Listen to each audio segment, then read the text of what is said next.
Praise God. Hallelujah. Isang linggong pagtatagumpay muli ang pinagkaloob ng Panginoon sa ating lahat. Amen. Hallelujah. Patuloy po namin na inangayahan ang lahat.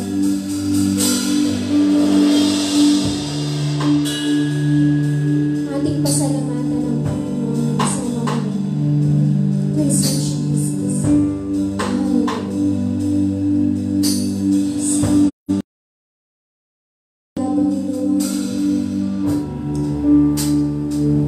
Ating pong basahin sabay-sabay. Let's meditate on what the Lord says sa Colossians chapter 1 verses 15 to 20. The Son is the image of the invisible God, the firstborn over all creation. 16. For in Him all things were created, things in heaven and on earth, visible and invisible, whether thrones or powers or rulers or authorities, all things have been created through Him and for Him. Verse 17. He is before all things, and in Him all things hold together.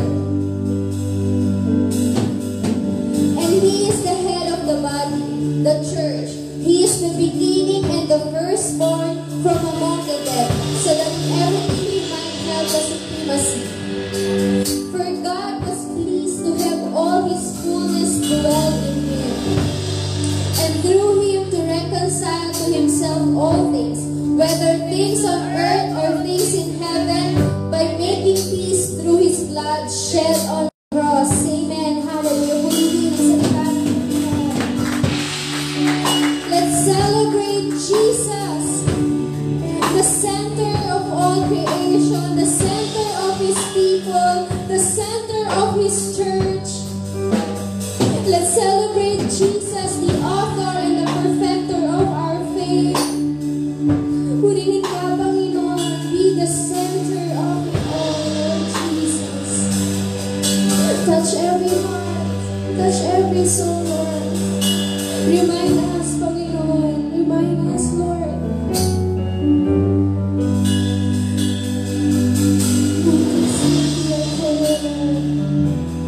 Gawin namin isang panalangin. Ang awitin ito, Panginoon.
Jesus at the center. Jesus at the center of it all. Jesus at the center of it all. From beginning to the end, it will always be, it's always been you, Jesus.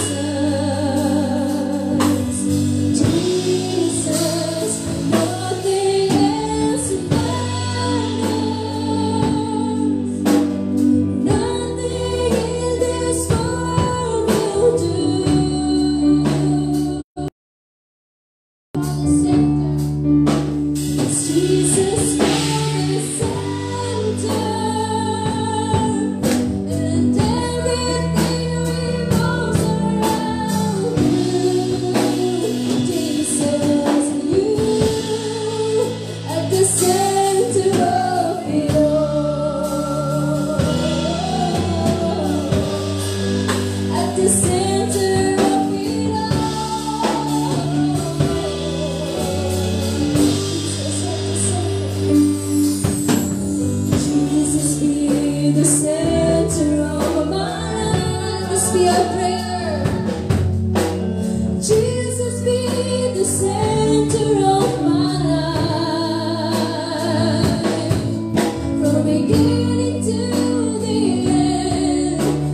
shall confess your name, Jesus.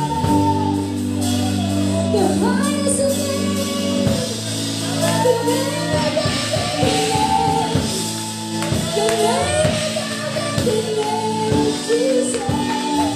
Be the center of it all, be the center of it all, Jesus.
Lord, Panginoon, patuloy na ikaw magbigay ng karunungan sa kanya.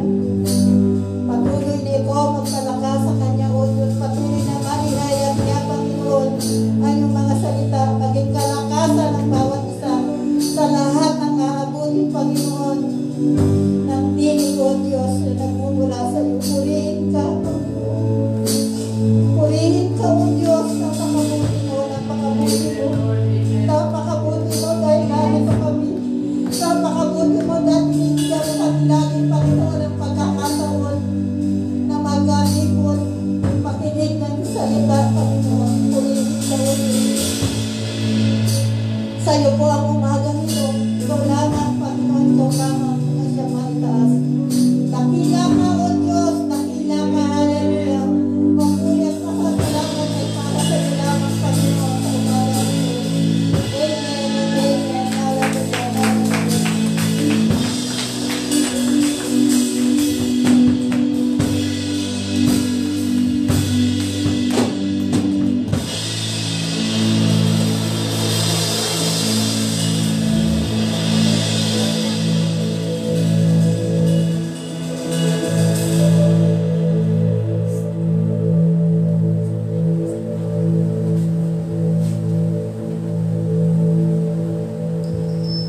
May your name be lifted up this morning.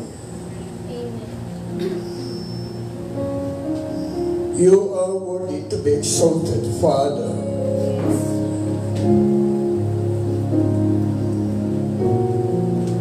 For almost 100 days have been passed, Father. But the world, the nation itself, and the people around still waiting for the right vaccine. But today, God, on the inside of our spirit and our heart, we're not waiting for any wisdom that comes from men, but we're waiting that the blood of Jesus continuously move in a very special way. We are here not because we want something from you, Father. We are here not because we've been frustrated, discouraged, walking in the midst of troubles, trials, and distractions. But through this, Lord God, we have strengthened our faith to live above the circumstances, to fly as an eagle, because the eagle is the master of the sky. Kaya po, Panginoon, ngayong umaga, tulungan mo bawat isa sa amin, Panginoon, na makaniig mo minsan pat makapili ng iyong banal na Espiritu Santo. Lord, help us to be encouraged by your word. What you have stated in the book of Isaiah chapter 14, beginning verses 28 up to the last verses. Hast thou not known, hast thou not heard, that the everlasting God, the Lord, the creator of the ends of the earth, fainteth, neither is weary, there is no searching of his understanding. He giveth power to the faint, and to them that have no might. He increased his strength. Even the youths shall faint and be weary, and the young men shall utterly fall. But they that wait upon the Lord shall renew their strength. They shall mount up with wings and eagles, and they shall run and not be weary, and they shall walk and not faint. Father, in Jesus' mighty name, God, we ask again the Spirit of the Lord to touch every heart, single heart, soul, and spirit.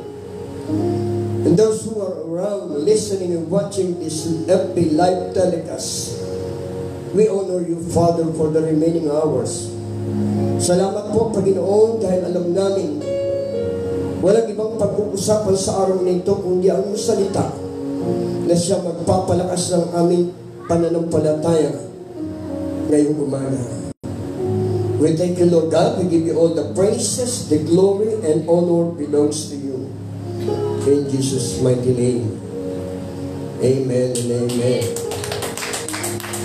Hallelujah. Those brethren in Christ who are celebrating their birthday, hallelujah, the month of June. And today, to God be the glory, arrived to celebrate their anniversary. 2 weeks ago, the MCP, but today we're celebrating the name of Jesus Christ. Hallelujah. Alam namin masaya ang ating kapatid na si Joanne sa araw na ito. Hallelujah. A blessed day will be yours. Hallelujah.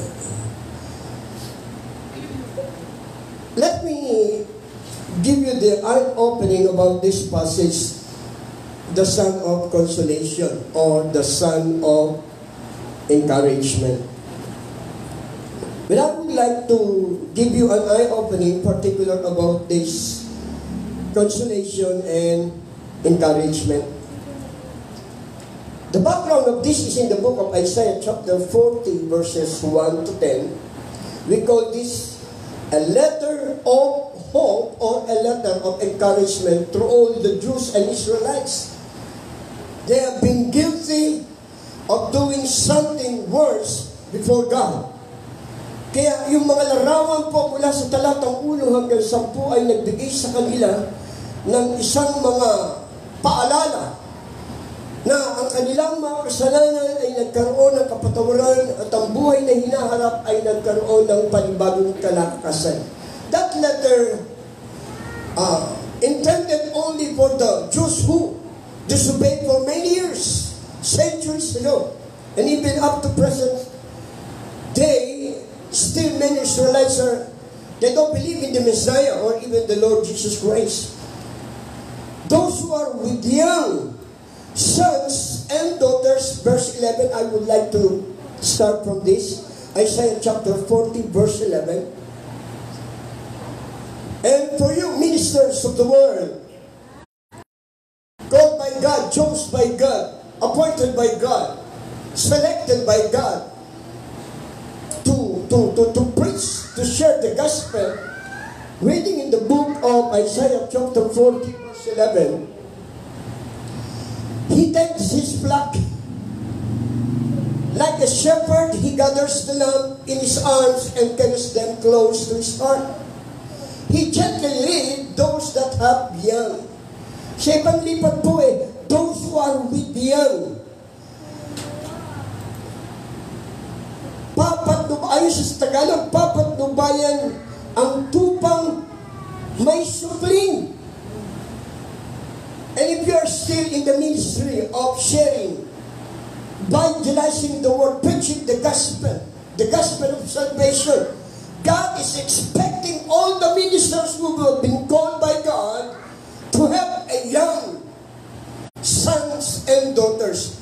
Umaasa ang Panginoong Jesucristo sa iyo at sa akin bilang mamamahayag ng salita ng Panginoon. Tinawag mula sa dilim at iniligay sa liwanag ay umaasa ang Diyos na hindi ka lang mananatiling anak, kundi darating ang panahon at ang panahon yun ay nararapat ngayon. Higit sa pangangailangan na ikaw ay tatawaging magiging ama. Hindi ka lang mananatiling bata, mananatiling kabataan, kundi tatawagin ka at ang Diyos ay umaasa na ikaw bilang isang anak, a disciple of Christ, there will be a time you will be a discipler. Magiging tagapagturo ka na ng mga panibagong anak na tutungo sa pamilya ng Diyos. Expecting with a young sons and daughters. In John chapter 15, God is expecting, Jesus himself is expecting the disciples to bear fruit. Kaya umaasa ang Diyos na ikaw at ako bilang anak ng Diyos na lalaki at babae, umaasa na meron kang madadalang kaluluwa sa paanan ng Diyos at iyon ay bunga at resulta as you walk with the Lord, as you walk with the Savior of your soul. Magkakaroon ng pamumunga ang buhay ng isang taong lumalakad na kasama ang Diyos. Palakpakan natin ang Panginoon. And for you to be encouraged this morning, we will start in the book of Acts chapter 9 in verse 17, 18 to 25. 25, I will give you the body or the some creditable part of this passage or history. Ananias in verse 17 anoints Saul as God commanded, receiving sight and be filled with the Holy Ghost. That's the starting. Up to 18 and verse 25, going to Damascus, he preached Christ in the synagogues by a lot of confrontation about Paul. Jews were amazed because they have known the notorious destroyer of their faith, but Saul, the more strengthened, compounded the Jews dwelt at Damascus, proving now that this is very Christ the Anointed One. The same group took counsel to kill Paul, but the certain disciples had Paul by night down by in a basket. Ano po yung istorya dito? Mula po nung si Pablo ay nakakilala sa Panginoon, hindi po siya kinilala ng ibang mga alagad. Hindi siya tinanggap bilang isang Kristiyano dahil kilala po nila si Pablo na siya ang tagapagpakulong, tagapagpahirap, tagapagparusa at tagawasak ng gawain ng mga Kristiyano sa kapanahunan niya. Kaya nung siya po ay pumunta sa Jerusalem, the first city that Paul preached is in Jerusalem. Now, sa kanyang pangangaral, meron pong tao na, tignan po natin ito in verse 26. Look at me in verse 26. When he came to Jerusalem, he tried to join the disciples, but they were all afraid of him, not believing that he really was a disciple. For almost 3 to 7 verses after Paul met the Lord Jesus Christ at the road of Damascus, giving the sight, receiving the sight, and anointed by the Holy Ghost. Ilang araw lamang po nag-born again si Pablo. Kaya siya po ay dahil sa labis na init ng pagbabago ng kanyang buhay at sa pangangaral ay sumama siya sa mga ilang alagad. Pero may mga alagad ni Kristo na hindi po siya talaga kinikilala. Hindi siya ba talaga ay mananampalataya? Siya po ay kinatakutan pa. Kristiyano na si Pablo, bagong tanggap lang sa Panginoon.